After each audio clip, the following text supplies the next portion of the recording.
Llevamos 7 domingos con el día de hoy hablando de una serie que le llamamos Los Últimos Días.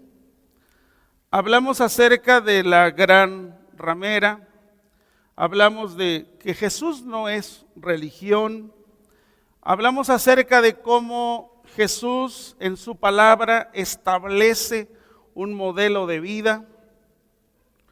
También hablamos acerca de qué señales habrá de tu venida.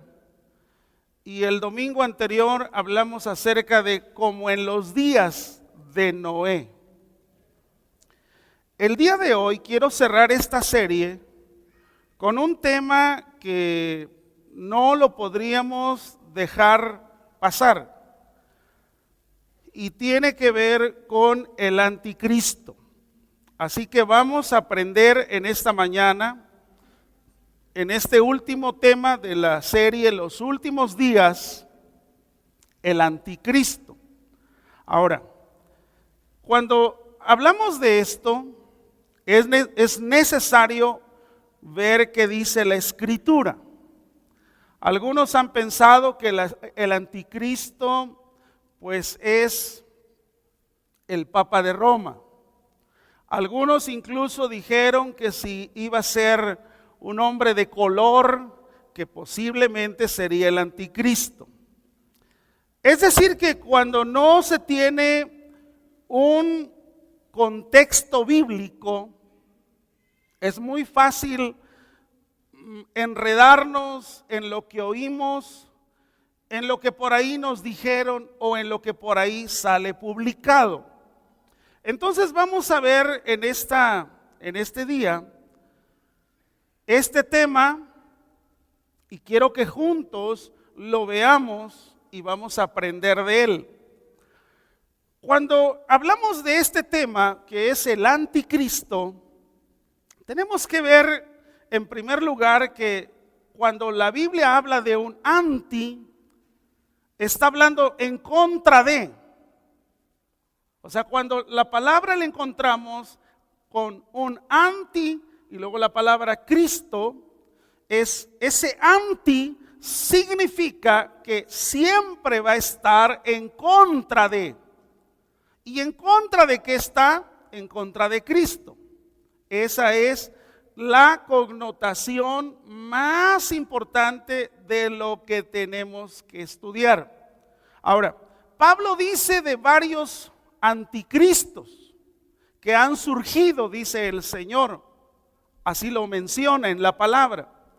Pero hay alguien en especial que tendrá las características bíblicas para definirlo como el anticristo.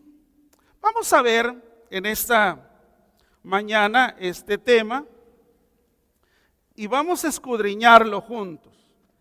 Quiero invitarle a que lea la palabra, leamos juntos, en la segunda carta del apóstol Pablo a los tesalonicenses. Segunda a los tesalonicenses, en el capítulo 2, versículo 3 al 10. Fíjese lo que dice ahí la palabra. Dice, versículo 3. Dice, nadie os engañe en ninguna manera, porque no vendrá sin que antes venga la apostasía y se manifieste el hombre de pecado, el hijo de perdición, el cual se opone y se levanta contra todo lo que se llama Dios y es objeto de culto, tanto que se sienta en el templo de Dios como Dios, haciéndose pasar por Dios. ¿No os acordáis que cuando yo estaba todavía con vosotros os decía esto? Y ahora vosotros sabéis lo que lo detiene, a fin de que a su debido tiempo se manifieste. Porque ya está en acción el misterio de la iniquidad, solo que hay quien al presente lo detiene hasta que él a su vez sea quitado de en medio. Y entonces se manifestará aquel inicuo a quien el Señor matará con el espíritu de su boca y destruirá con el resplandor de su venida. Inicuo cuyo advenimiento es por obra de Satanás, con gran poder y señales y prodigios mentirosos, y con todo engaño de iniquidad, para que los que se pierden, por cuanto no recibieron el amor de la verdad, para ser salvos. Hasta el versículo 10. Creo que una de las cosas que tenemos que ver con atención es que él aquí habla de algunas características y que también habla de algunos métodos por los cuales uno puede ser engañado. Mire, regrésese al versículo 1, por favor. Dice: pero con respecto a la venida de nuestro Señor Jesucristo y en nuestra reunión con Él, os rogamos, hermanos. Fíjese cómo hay allí algo que es muy importante atenderlo. Está hablando a la venida de nuestro Señor Jesucristo y a nuestra reunión con Él. Cuando la Biblia habla de una reunión, cuando la Biblia habla de algo que está con Él, en el original griego se aplica la palabra parousia. Y cuando encontramos la palabra parousia, está pensándose en una presencia visible. Y la palabra parousia lleva la idea de recoger algo y reunirlo con Él. Entonces el versículo 1 dice: con respecto a la venida de nuestro Señor Jesucristo y nuestra parousia con Él, os rogamos, hermanos. Presencia visible. Se verá. Y la palabra parousia, la idea de llevarse algo para reunirlo en algún lugar. Ahora ve el versículo 2. Dice: que no os dejéis mover fácilmente de nuestro modo de pensar, ni os conturbéis ni por espíritu, ni por palabra, ni por carta, como si fuera nuestra, en el sentido de que el día del Señor está cerca. Mire usted las formas en las que debemos de tener cuidado para no ser engañados. Porque mire, las formas ahí están muy claras. Dice: ni por espíritu, ni por la palabra, ni por carta. Cuando la Biblia habla de por espíritu, miren, el apóstol Pablo había sido alertado. Seguramente alguien ya le había dado la información de algunos que andaban según profetizando algo, o dando una palabra, o extendiendo una carta como si fuera de Pablo. Por eso Pablo, él estaba alertando: ni por espíritu, ni por palabra, ni por carta. Esto no se ha terminado. Esto está vigente. Con mucha frecuencia escuchamos a hombres y mujeres predicadores de un supuesto evangelio. Y ellos dicen: es que recibí del Espíritu de Dios algo fresco, algo nuevo. Y Pablo dice: cuidado, ni por espíritu. O puede ser que alguien, predicador elocuente, diserta sobre un tema y tú dices: wow, qué revelación. La Biblia dice, ni por la palabra. O de alguien que te manda un escrito donde Dios me habló acerca de ti. Y dice la Biblia que ni aún por carta. Ahora, cierra el versículo 2 Pablo con esto. Ni por carta, como si fuera nuestra.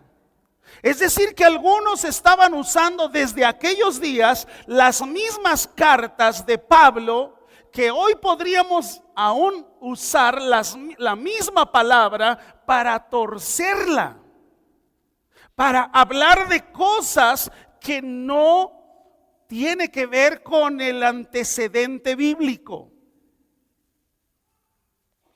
La interpretación de la palabra de Dios, toda la escritura, tiene reglas de interpretación. Y una regla de interpretación, la más simple, tiene que ver con a quién se lo dijo, cuál era la circunstancia que movió al escritor o al autor, al escritor más bien, porque el autor es uno, el Espíritu Santo. ¿Está de acuerdo? Pero el escritor, ¿cuáles eran las circunstancias que lo movió a hablar de eso? Entonces, sí es muy importante que nosotros constantemente revisemos qué dice la Biblia, porque los métodos no están cambiando. Puede ser que alguien te hable de un nuevo espíritu, te hable de una palabra nueva revelada, o aún te hable del mismo texto como si fuera del original, pero algo tiene ahí que está moviendo el sentido totalmente del original mensaje. Entonces, era muy necesario que Pablo hablara sobre estas cosas. Ahora, lo primero que vemos ahí en el versículo 3, lo primero que iba a aparecer es algo que la Biblia dice: sin que antes venga la apostasía. Pero dice el versículo 3 desde el principio: nadie os engañe en ninguna manera, porque no vendrá sin que antes venga la apostasía. Muchas veces pensamos que también es apostasía de aquel que en algún momento siguió el camino de Jesús y de repente se desvió a otro camino. Está bien, eso se llama apostasía. Pero mire, cuando Pablo está hablando de apostasía, está hablando de algo más, de algo enorme, de una mega apostasía. ¿Y a qué me refiero? ¿A qué se refiere la palabra? Mire, ahí cuando la Biblia habla de apostasía, está hablando de una revuelta agresiva y definitiva contra Dios. Ahora, ¿para qué la apostasía? ¿Cuál es la idea de la apostasía? La idea de la apostasía es precisamente preparar el camino para que aparezca el hombre de pecado. Primero dice ahí apostasía. Segundo dice y se manifieste el hombre de pecado. Y tercero, el hijo de perdición. Primero, una revuelta agresiva, todo contra Dios, todo contra la revelación de la palabra. Y Pablo a Timoteo le escribe en las dos cartas, vamos ahí, primera Timoteo 4, de esa revuelta de apostasía, para que usted tenga el contexto, para que tengamos el contexto completo. Mire lo que dice primera Timoteo 4, del 1 al 5. Dice, pero el Espíritu dice claramente que en los postreros tiempos algunos apostatarán de la fe, escuchando a espíritus engañadores y a doctrina de demonios, por la hipocresía de mentirosos que teniendo cauterizada la conciencia, prohibirán casarse y mandarán abstenerse de alimentos que Dios creó, para que con acción de gracias participen de ellos los creyentes y los que han conocido la verdad. Porque todo lo que Dios creó es bueno y nada es de desecharse, y si se toma con acción de gracias, porque por la palabra de Dios y por la oración es santificado. Pero ¿de qué habla los primeros versículos? De una apostasía, de un incremento de engaño, de apostasía. Ahora vaya a 2 Timoteo, capítulo 3, versículo 1 al 5. Vea usted ahí la personalidad de los hombres del postrer tiempo. Dice: también debes saber esto, que en los postreros días vendrán tiempos peligrosos, porque habrá hombres amadores de sí mismos, avaros, vanagloriosos, soberbios, blasfemos, desobedientes a los padres, ingratos, impíos, sin afecto natural, implacables, calumniadores, intemperantes, crueles, aborrecedores de lo bueno, traidores, impetuosos, infatuados, amadores de los deleites más que de Dios, que tendrán apariencia de piedad, pero negarán la eficacia de ella. Y mire cómo termina contra ellos. Dice: a ellos evita. Esta es la atmósfera de la apostasía. Ahora, el versículo 3, regresando a la escritura base de Tesalonicenses, nos dice del hombre de pecado. ¿Quién es el hombre de pecado? Es alguien que está embebido, empapado, bañado en el pecado. El hombre de pecado regularmente, de acuerdo a la escritura, siempre va a vivir al margen de la ley. No hay autoridad sobre él. Él, como hombre de pecado, todo lo que hace tiene que ver con pecado, está bañado, está empapado y no se sujeta en nada a lo que la escritura dice. Y dice Pablo que aparecería, que estaría ahí. Ahora, también habla del hijo de perdición. El hijo de perdición, si lo tomamos la frase como tal, es un hebraísmo que significa que está abocado a la perdición. Ese mismo hebraísmo de hijo de perdición se le llamó a Judas Iscariote, el hijo de perdición, porque incluso la Biblia dice, mire, vamos ahí a Juan 17:12. Vamos rápido ahí. Juan 17:12. Dice: cuando estaba con ellos, está hablando Jesús, cuando estaba con ellos en el mundo, yo los guardaba en tu nombre, a los que me diste. Yo los guardé y ninguno de ellos se perdió, pero mire aquí el hebraísmo, sino el hijo de perdición, para que la escritura se cumpliese.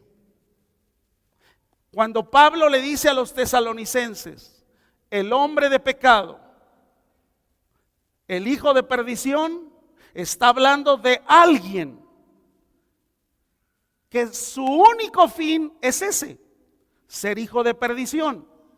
Incluso cuando se habló de Judas Iscariote, vea por favor en Hechos 1. Hechos 1:25, dice la escritura así. Dice: para que tome la parte de este ministerio y apostolado. Y está diciendo, de que cayó Judas por transgresión. Y mire, ¿qué pasó con Judas? Dice, para irse a su propio lugar. Es decir, que el hijo de perdición ya tiene su lugar. El hijo de perdición ya tiene un destino definido. Regresemos a la carta de Pablo a los tesalonicenses. Tesalonicenses 2, segunda de Tesalonicenses 2, pero ahora vamos al versículo 8.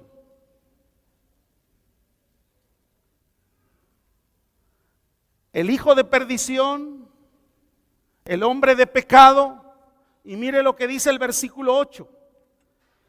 Y entonces se manifestará aquel inicuo, a quien el Señor matará con el espíritu de su boca y destruirá con el resplandor de su venida.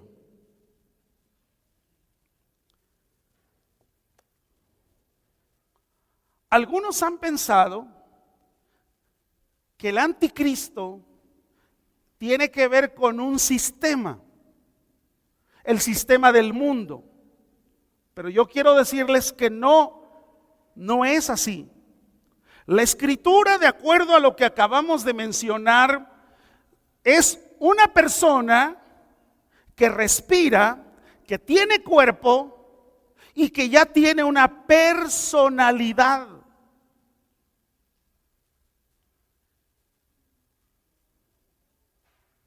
Ahora vea Primera de Juan, capítulo 2.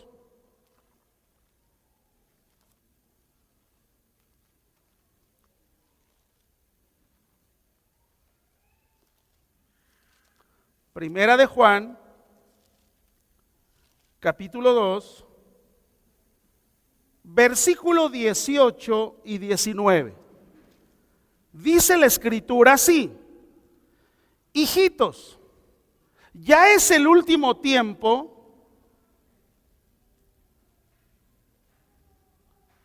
y según vosotros oíste que el anticristo viene, así ahora han surgido muchos anticristos. Por esto conocemos que es el último tiempo. Salieron de nosotros, pero no eran de nosotros. Porque si hubieran sido de nosotros, habrían permanecido con nosotros. Pero salieron para que se manifestase que no todos son de nosotros. Sorpréndase. La mayoría de los hombres que se ven como fundadores de las iglesias pseudo cristianos, háblese de los testigos de Jehová, háblese de los mormones, háblese de los solo Jesús, todos ellos, los que hoy vemos como sus fundadores, Carlos Tassel Russell de los testigos de Jehová, o un José Smith de los mormones, todos ellos en algún momento estuvieron sentados en una escuela dominical. Recibieron la palabra, pero algo pasó en su espíritu. Por eso dice el apóstol, salieron de nosotros, pero no eran de nosotros. Ahora, fíjese cómo termina el versículo 19. Para que se manifestase que no todos son de nosotros. Amados, aquí hay una réplica más importante actual, que a pesar de que nosotros estemos sentados aquí esta mañana, si no tenemos el evangelio de Jesús en nuestras vidas, puede ser que te gusta el asistir, te gusta la alabanza, la adoración, pero la verdad es que no estás plantado ni pegado a la vid verdadera. Ellos en algún momento estuvieron, salieron. ¿Qué es lo que esos grupos hoy están haciendo? Hoy están predicando, enseñando todo lo que es anticristo. Vamos a Primera de Juan 4, versículo 1 al 3. Dice la Escritura: amados, no creáis a todo espíritu, sino probad los espíritus si son de Dios, porque muchos falsos profetas han salido por el mundo. En esto conoced el Espíritu de Dios. Fíjese, claro lo da. Todo espíritu que confiesa que Jesucristo ha venido en carne es de Dios. ¿Qué dice hoy el judaísmo? El judaísmo hoy, por ejemplo, está esperando al Mesías. Es anticristo. Ahora, vea lo que dice el versículo 3. Dice: y todo espíritu que no confiesa que Jesucristo ha venido en carne no es de Dios, y este es el espíritu del anticristo. Aquí hay dos cosas entonces que debemos de aprender a diferenciar. Por un lado, lo que tiene que ver con el anticristo, su personalidad, respira, transpira, lo va a ver la gente. Pero por el otro lado, lo que tiene que ver con el espíritu del anticristo. Y el espíritu del anticristo lo vemos reflejado de muchas maneras. La misma teoría de la evolución es uno de los surgimientos de pensamientos de anticristo, negando la hechura, negando que Dios era el hacedor del hombre. ¿Qué es el anticristo? Alguien que siempre está contra Cristo. Ahora, hoy vemos diferentes cuestiones filosóficas, por ejemplo, el humanismo, y que el humanismo tiene que ver con una clara intención del hombre por el hombre. Tú tienes el poder. Tiene que ver con la confesión positiva, y algunas de esas cosas, amados, aún se están enseñando dentro del pueblo cristiano. Entonces tenemos que revisar, porque el humanismo pone siempre al hombre como el centro del universo. Si pensamos en el Islam, es contra Cristo. Si pensamos en el judaísmo, es anticristo, pero con el espíritu del anticristo. Ahí está. No quiero que nos confundamos. Por un lado está la personalidad de el que respira, que tiene cuerpo, y por el otro lado está todo aquello que Juan dice es el espíritu del anticristo, el cual vosotros habéis oído que viene. Y dice, y que ahora ya está en el mundo. El catolicismo es el espíritu del anticristo. Los testigos de Jehová, el espíritu del anticristo. Toda nueva religión tiene que ver con un anticristo, el espíritu del anticristo. ¿Sabe por qué? Porque incluso dicen que todas las religiones nos llevan a Dios. Incluso hay una corriente muy fuerte que tiene que ver con el ecumenismo. Todas las religiones sentadas en un mismo lugar, orando cada uno a su Dios. Pero si revisamos el origen del Islam, de los demás credos, los dioses no son iguales. Pero ¿qué corriente hay? El ecumenismo. Así que no nos sorprenda que en lugares de televisión mundial aparezcan sentados líderes católicos, líderes de otros credos o hasta líderes pentecostales con opiniones pseudoevangélicas, pero que la verdad te están llevando todas a ese espíritu del anticristo que el apóstol Juan nos habla. Ahora, tenemos que cuidar esa parte, sobre todo porque como iglesia cristiana hay un espíritu de anticristo. Cuando de repente se meten filosofías, argumentos humanos, procedimientos no bíblicos, amados, tenemos que constantemente ver qué nos dice la misma palabra del Señor. No tiene mucho, todos fuimos por los mismos medios informados, por ejemplo, cuando esta mujer, Margaret Thatcher, muere. Querida por pocos, odiada por muchos. La dama de hierro, que gobernó con cosas que eran que eran indecibles, muchas de ellas, y que cuando ya salían a la luz decían, pero ¿cómo será esto? Si usted recuerda, en ese orden hubo una tripleta de líderes mundiales. Esa tripleta no solamente fue Margaret Thatcher, sino también fue el señor Mikhail Gorbachev y también George Bush padre. Esa tripleta de líderes mundiales surgió con una nueva frase que se estableció, que se acuñó, y a partir de entonces hubo un nuevo orden mundial. Más tarde vemos incluso cómo ya no hay fronteras en Europa, vemos cómo hay una sola moneda.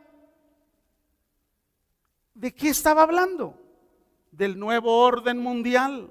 Estaba hablando del neoliberalismo y de otras cosas que hemos visto constantemente ir tras esa tendencia de todos los gobiernos mundiales. ¿Hacia dónde? A terminar el hambre. ¿Hacia dónde? A terminar con la pobreza. ¿Hacia dónde? A terminar con la inseguridad. ¿Hacia dónde? A resolver los problemas que son difíciles. Quiero decirles que ninguno de los gobiernos va a poder solucionar ese desorden, aunque se hable de un nuevo orden. En medio de esa palabra tan falacia de un nuevo orden mundial, la verdad es que hay un nuevo desorden mundial. Ningún gobierno acabará. ¿Por qué? Porque está escrito, porque ya se habló. Ahora, todo eso que va a suceder es un escenario propicio, claro, para que cuando aparezca el anticristo, no los muchos anticristos que se levantan y que dicen que ellos son, no, cuando se levante el verdadero anticristo, ese escenario le va a servir para que lo que no podía solucionar ningún gobierno, él lo va a solucionar. Terminará con esas cosas que los gobiernos no han podido: el hambre, con cosas que tienen que ver con la pobreza, con el desorden o el desequilibrio financiero mundial. ¿Por qué lo va a poder resolver? Para que todo mundo sea atraído hacia Él y lo vean como el verdadero Dios, el solucionador de todo.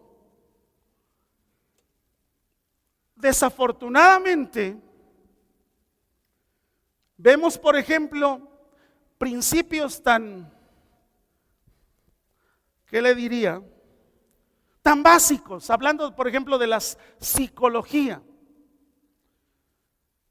Principios que tenía que ver con el pneuma, con el alma. Hoy, ¿quién habla de esos principios? Esos principios aún se quedaron enterrados porque hoy lo nuevo tiene que ver con la parapsicología. Desafortunadamente, algunas veces esos métodos se implementan, se bañan de una supuesta luz y entonces nos hacen ver como métodos distintos, alternativos, y es necesario tener cuidado. Quiero que vea por favor el versículo 9. No nos hemos movido de Segunda Tesalonicenses.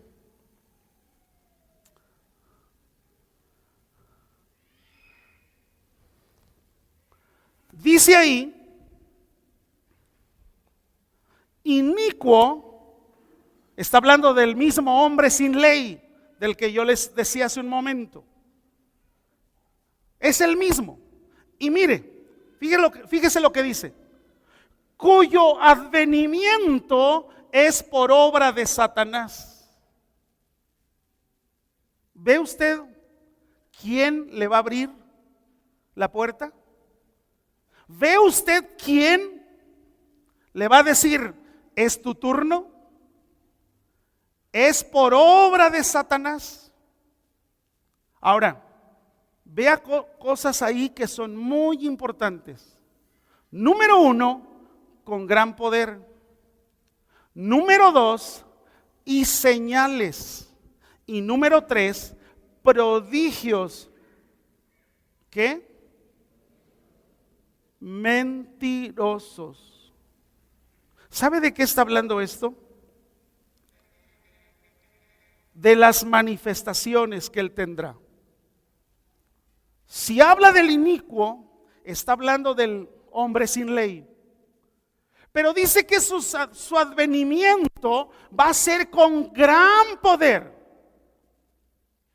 Asómbrese. Cuando vino el día de Pentecostés, la palabra para describir lo que había sucedido ahí es que había llegado el dunamis de Dios. Poder de Dios. Dunamis. Y cuando este hombre aparezca con gran poder, se usa la palabra dunamei, que está hablando justamente de obras poderosas, obras que no se han visto, pero que Él las podrá hacer. Por eso dice ahí, con gran poder. Segundo, dice ahí, y señales. Primero te habla del dunamei, después te habla de señales, y la palabra señales tiene que ver con el griego semeai o semeoís. ¿Y cuáles son las señales? Señales que por sus características tienen sentido y apuntan hacia algo. ¿Y cuál es ese algo a lo que apuntan esas señales? A que crean en Él. A eso apunta. Por eso dice, vendrá con poder, aparte vendrá con señales, pero algo último, dice ahí, y prodigios. Y cuando la Biblia habla de prodigios, está hablando del efecto que produce a los espectadores esos prodigios. Es como algo portentoso. Cosas que sucederán que no tienen explicación. Pero dice Pablo, termina así. Pero que todas ellas, estas tres, a pesar del gran poder y de las señales y de los prodigios, Pablo dice, pero tendrán el ingrediente de falsedad, saturados de falsedad, serán mentirosos. Con todo y con todas esas características, con poder, con señales y prodigios, dice el apóstol Pablo, aún con todo eso van a ser mentirosos. Son pseudo obras de poder, son pseudo señales portentosas o son pseudo prodigios. Que todo eso tendrá que ver con un ingrediente de falsedad. Es decir, que si nos hemos asombrado cuando sucede lo increíble, si nos hemos asombrado por programas de lo increíble, de las cosas que por ahí nos asombran, la Escritura dice que cuando el inicuo aparezca, habrá señales, habrá prodigios, pero todo eso tiene que ver con un contenido alto de falsedad. Vamos a ver Apocalipsis 13.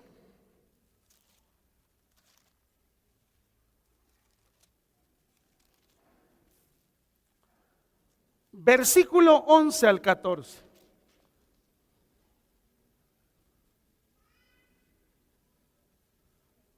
Después vi otra bestia que subía de la tierra y tenía 2 cuernos semejantes a los de un cordero, fíjese, semejantes a los de un cordero, pero hablaba como dragón, apariencia de piedad, semejantes a los de un cordero, pero habla como dragón. Y ejerce toda la autoridad de la primera bestia en presencia de ella. Y hace que la tierra y los moradores de ella adoren a la primera bestia cuya herida mortal fue sanada. Versículo 13. También hacen grandes señales, de tal manera que aún hace descender fuego del cielo a la tierra delante de los hombres. ¿Qué sucederá? Y engañará a los moradores de la tierra con las señales que se le ha permitido hacer en presencia de la bestia, mandando a los moradores de la tierra que le hagan imagen a la bestia que tiene la herida de espada y vivió. Todo esto, cuando usted y yo lo leemos, necesitamos someterlo siempre a las reglas de la interpretación bíblica. Si no lo sometemos a las reglas de la interpretación bíblica, empezamos diciendo lo que la Escritura no quiso que se dijera, o lo que no es la Escritura. Ahora, desafortunadamente, cuando estamos hablando del espíritu del anticristo, desafortunadamente, como iglesia cristiana, tentamos o muchas veces pensamos o involucramos aspectos de ese espíritu del anticristo. Imagínense que, por ejemplo, el día de hoy, yo le dijera, mire, aparte de traer su Biblia, necesitamos estudiar el libro que escribió no sé quién y que tiene mucha inspiración divina. Fíjese lo que estoy diciendo. Y a pesar de que ese libro haya tenido unas ventas mundiales y haya sido el bestseller, según la mercadotecnia, nunca, escúcheme bien, nunca va a estar por encima de la Escritura. Jamás. Así que si de repente usted está más dado a leer un libro, que hay muy buenos libros, pero también tendríamos que pensar en qué autores leer, qué autores son dignos de confianza cristocéntrica. Porque hoy desafortunadamente es triste decirlo. Usted va a una librería cristiana y usted piensa que todo lo que está ahí son libros cristianos. Y la verdad es que no, amados. Es como cuando usted prende la radio y usted dice, estoy escuchando la emisora cristiana. Y no todo el mensaje que sale en la emisora está basado en la escritura. O aún muchas veces hasta en el mismo canal de televisión, pensando en que todo lo que pasa ahí es cristiano, pero muchas veces usted lo que se dijo ahí, lo busca aquí, lo quiere fundamentar en la palabra y no está. Entonces, ¿qué es lo que tenemos que hacer? Tener cuidado. No significa que estemos tratando de separarnos de los malos. No estoy predicando eso, no estoy enseñando eso. Lo que estoy diciendo es que seamos un pueblo que leemos la Biblia, que sepamos la escritura, para que también le enseñemos a otros. Si usted está al frente de una casa de paz como un líder, como un ministro que ahora está predicando, que ahora está enseñando, la base de la predicación debe ser el evangelio. De lo contrario, entonces, sin darnos cuenta, el espíritu del anticristo del que habla Juan se empezó a involucrar. Entonces, es muy importante que revisemos qué dice la escritura, porque si no, entonces podemos estar como predicadores enseñando novedades, nuevas revelaciones, y la verdad, mire, todo eso se contrapone a la palabra de Dios. Sé que muchas veces hemos sido sorprendidos en varios aspectos, y sorprendidos no porque sigamos la procesión o vayamos bajo esa tendencia, no, sorprendidos en el sentido de ver cómo de repente nos podemos desviar de la base bíblica cuando pensamos que puede haber, por ejemplo, si esta mañana yo dijera, mira, la unción de Dios está tan visible, tan palpable en mí, que mira, vean mis manos, está saliendo aceite. Eso está cuestionado. Aún la misma profecía, si hay un profeta que no permite que su profecía sea, ¿qué digo? Investigada, probada. ¿Por qué la voy a probar su profecía? Por esta palabra. Si el profeta dice, ¿tú quién eres para juzgarme? Permíteme, esta escritura dice que la profecía de cualquiera debe ser probada por este libro. Eso lo dice la escritura, amados. Pero ¿cuántas veces pensamos que cualquier doctrina, que cualquier nueva modalidad bíblica puede ser? No, amados. No. Vamos a tener un lente crítico, no de crítica, sino crítico en el sentido de decir, a ver, y la escritura lo menciona.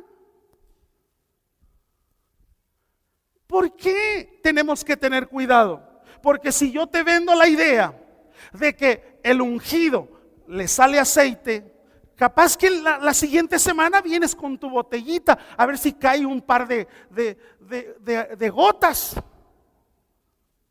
O cuando de repente dicen, y de veras uno dice, Señor, cuánta equivocación cuando pensamos o queremos ser protagonistas de algo. Cuando, por ejemplo, escuché que alguien en un evento estaba tratando de decir, mira, y mañana cuando estén aquí en el evento, traigan todos pañuelos, y cuando yo esté predicando, yo me voy a secar con esos pañuelos, y usted lo va a llevar a su enfermo en el hospital y va a sanar.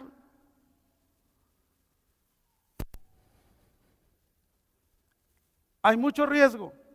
¿Por qué? Porque es un espíritu ¿de qué? Porque es un espíritu ¿de qué?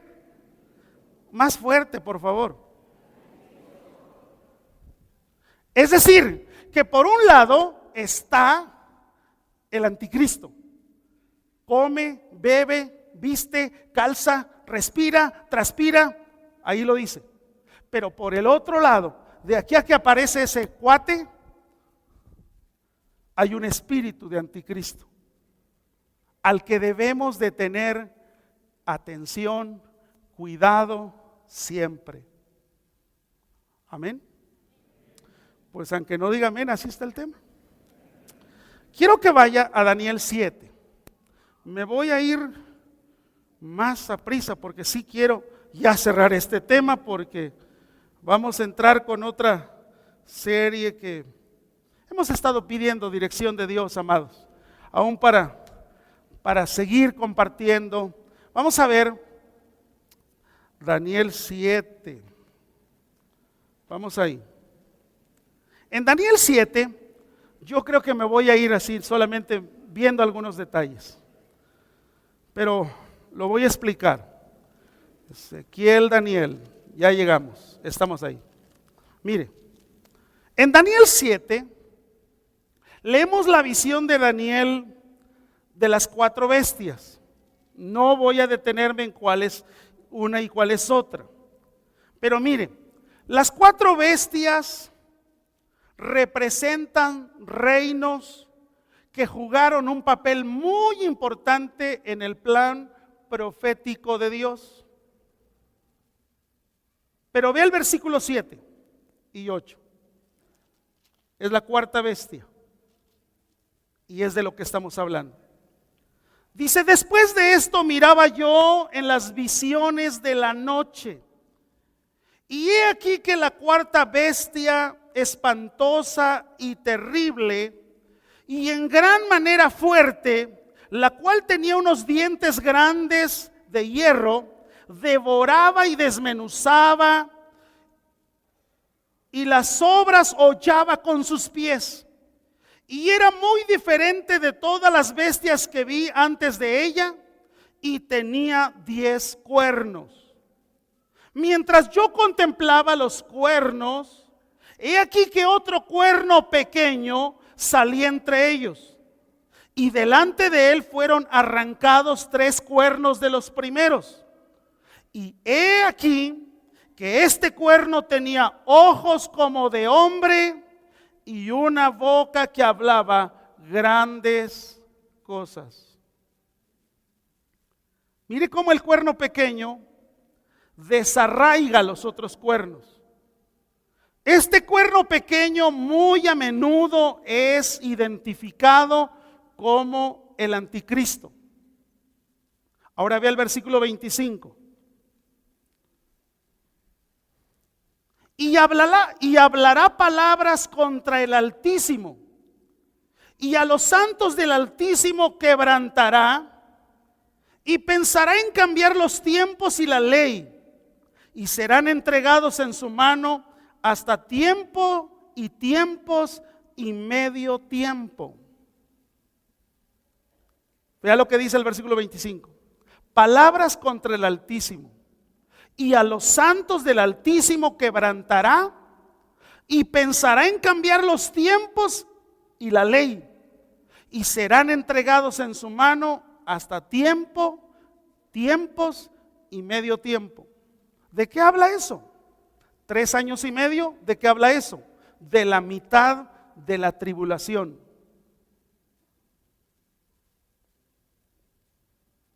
Vea el versículo 8.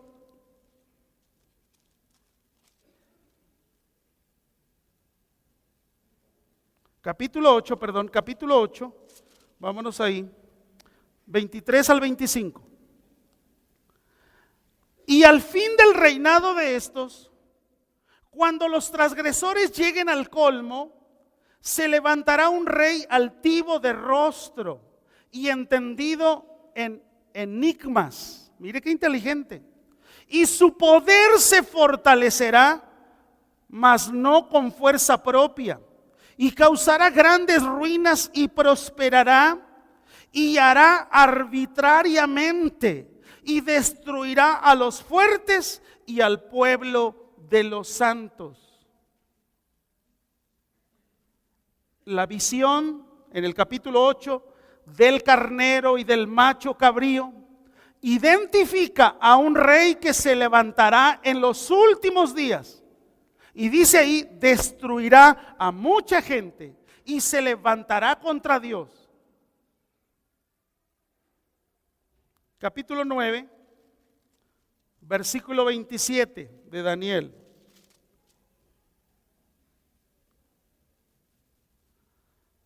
Dice, y por otra semana confirmará el pacto con muchos.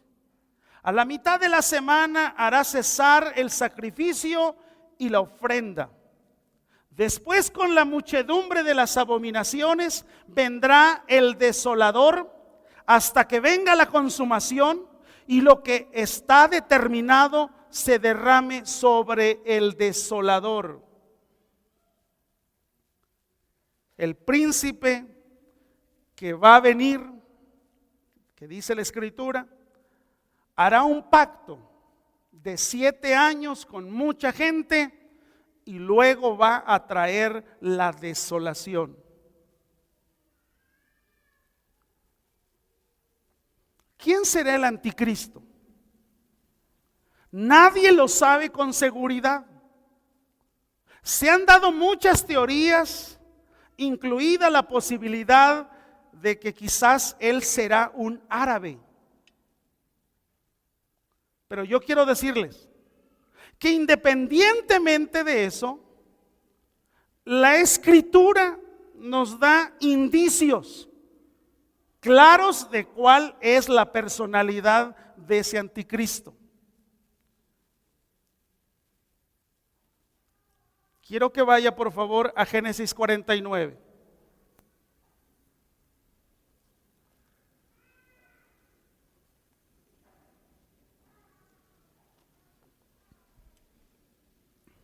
Ahí estamos oyendo en el capítulo 49 de las diferentes palabras de bendición para Israel. Y dice el versículo 16, Dan juzgará a su pueblo como una de las tribus de Israel. Será Dan serpiente junto al camino, víbora junto a la senda, que muerde los talones del caballo y hace caer hacia atrás al jinete. Esa palabra profética no se ha cumplido. ¿De qué habla esto? ¿Será que venga de la tribu de Dan? Escúcheme. Y la tribu de Dan no viene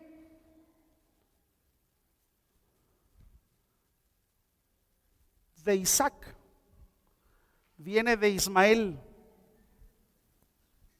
¿Y quién era Ismael? Hijo de la concubina. Uno de los más grandes, ¿qué le digo? Ejemplos de esa tribu de Dan, con lo que harían, es Sansón. Si usted lee con atención el capítulo 13 de Jueces, está hablando de esa referencia. Ahora, si Dan es hijo de una concubina, ¿sabes qué le está diciendo Israel? Tú vas a tener derechos como hijo. Por eso le dijo, serás una víbora junto al camino. Tu actitud o tu andar será sutil.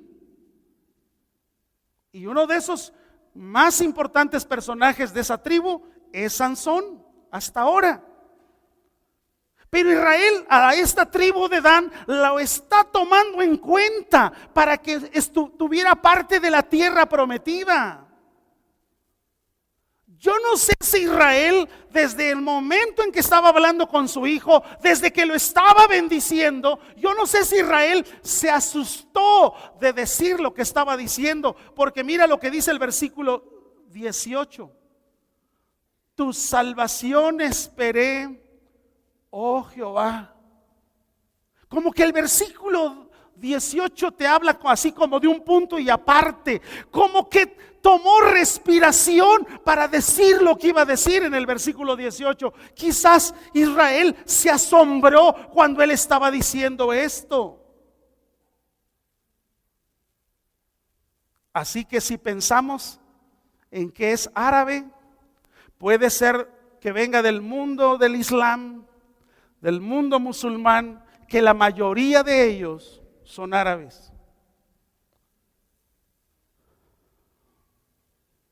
Hoy se habla en las noticias de ese vuelo que hubo de Israel sobre los árabes. Vamos a algo más. Daniel 11.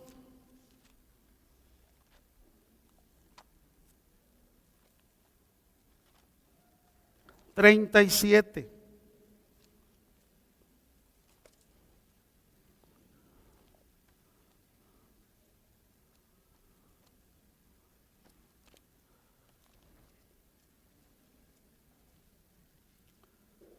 Se me esconde de repente el libro, ya lo tengo. Daniel 11, 37. Fíjese lo que dice aquí.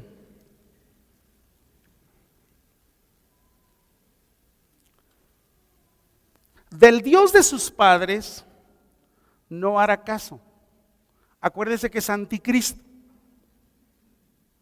Del Dios de sus padres no hará caso. Ni del amor de las mujeres, ni respetará a Dios alguno, porque sobre todo se engrandecerá.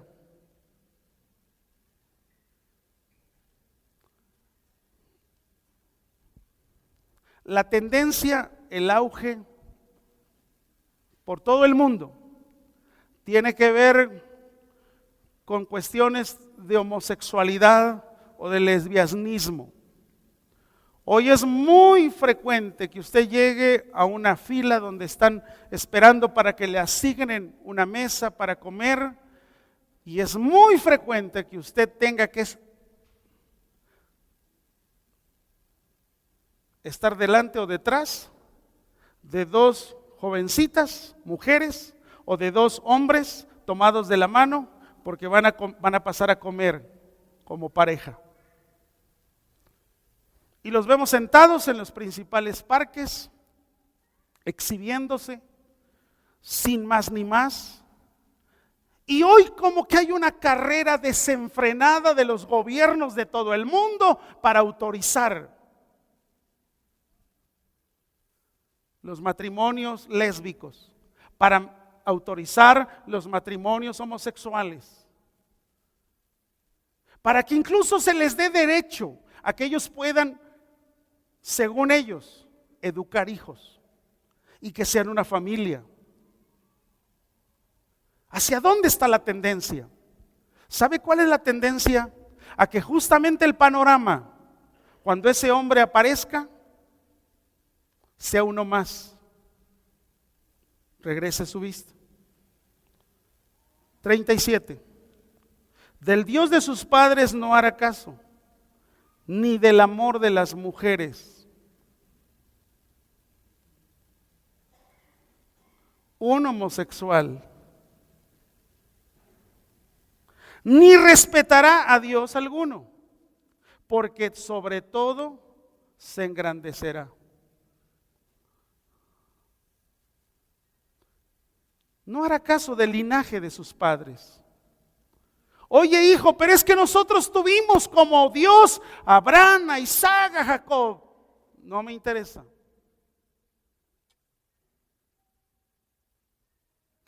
Que puede venir de una mujer semita que tenga que ver con la línea, ya sea de los hebreos o de los árabes, puede ser.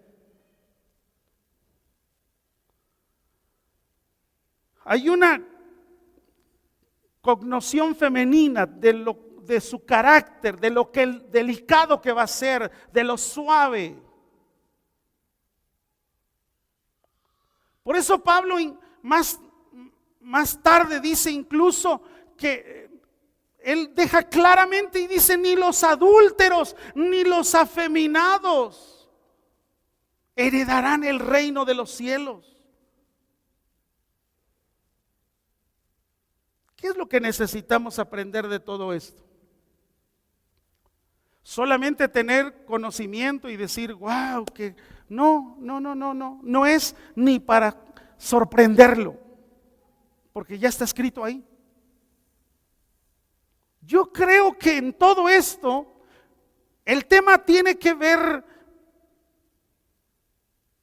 sobre todo nosotros, estar bien claros dónde estoy parado.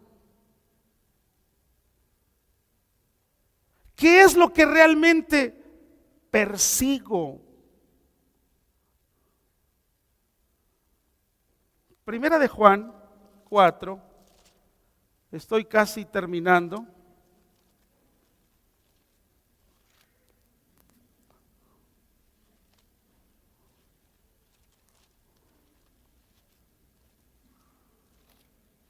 Dice la Escritura así: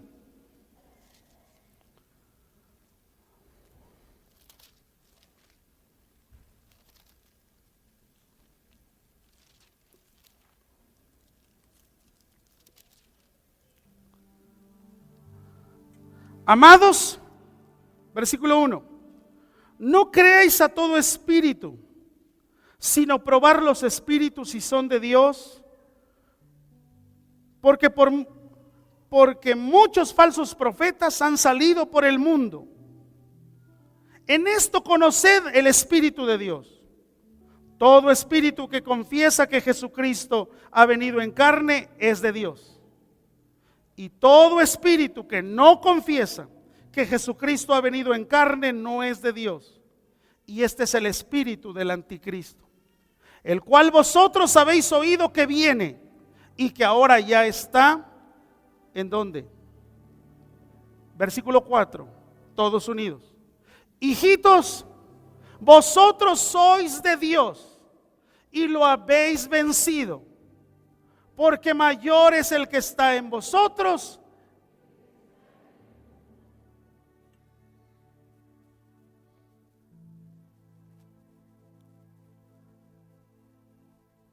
Muchas veces nos hemos conformado con decir: recibí a Jesús, ya recibí a Jesús. Y yo quiero decirles que nadie que recibe a Jesús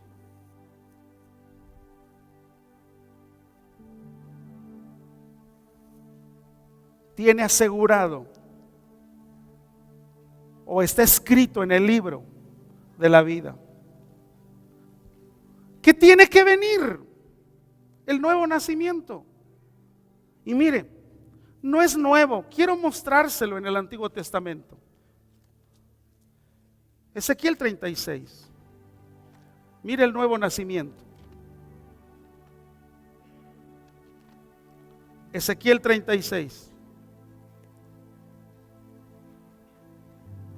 No es por recibir, sino es por creer que Él me puede llevar a nueva vida. Fíjese el nuevo nacimiento. Ezequiel 36 del 26 en adelante, hasta el 28 nada más, 2 versículos. Fíjese el nuevo nacimiento. Os daré nuevo corazón, os daré corazón nuevo. No es por recibir.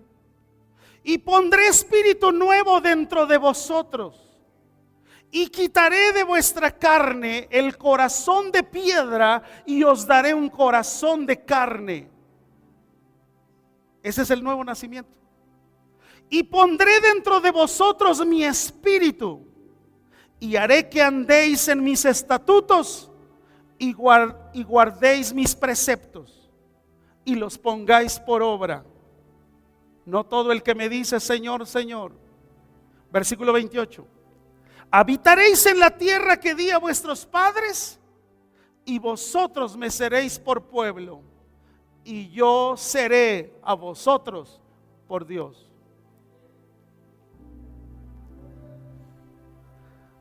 Sé que muchas veces hasta se pone de moda hacerse cristiano. Pero cuando la Biblia dice del verdadero cristiano, es aquel que viene el Señor y te da un corazón nuevo y pone su espíritu en ti, lo pone en mí para que andemos en sus estatutos, guardemos sus preceptos y los pongáis por obra. Amén. Y dice el versículo 28: habitaréis en la tierra que di a vuestros padres, y vosotros me seréis por pueblo, y yo seré a vosotros por Dios. ¿Cuántos en esta mañana tienen a Dios en sus vidas como el Dios de sus vidas? Seguro, les gobierna. Hay cambio de vida, hay cambio de decisiones, hay un corazón nuevo, hay un espíritu que te redarguye. Pero ¿qué de aquellos que no? Hoy puede ser tu día donde le digas: Dios, como que ya me cansé, yo debo seguir, yo debo ver el corazón nuevo, con espíritu nuevo, porque Él es el que va a quitar el corazón de piedra y le pondrá un corazón de carne. ¿De qué habla eso? Nuevo nacimiento. Amén.